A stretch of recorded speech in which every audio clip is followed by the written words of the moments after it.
గత కొన్ని నెలలుగా టాలీవుడ్ సెలబ్రిటీస్కి వరుస గాయాలవుతున్నాయి. దీంతో వాళ్ళ ఫ్యాన్స్ కూడా చాలా కలవరపడుతున్నారు. రీసెంట్గా రామ్ చరణ్కి విస్తు సర్జరీ జరిగిన సంగతి తెలిసిందే.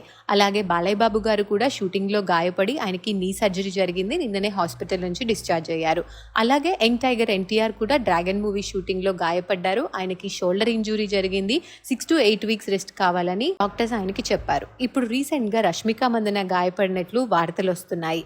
రష్మిక ప్రస్తుతం మైసా రణబలి షూటింగ్ లో పాల్గొంటున్నారు. ఈ 2 సినిమాలలో కూడా కఠినమైన యాక్షన్ సీన్స్, డాన్స్ ప్రదర్శనల కారణంగా ఆమె హిప్ ప్రాంతంలోని ఉన్న టెండన్ పూర్తిగా విడిపోయినట్లు వార్తలు వస్తున్నాయి.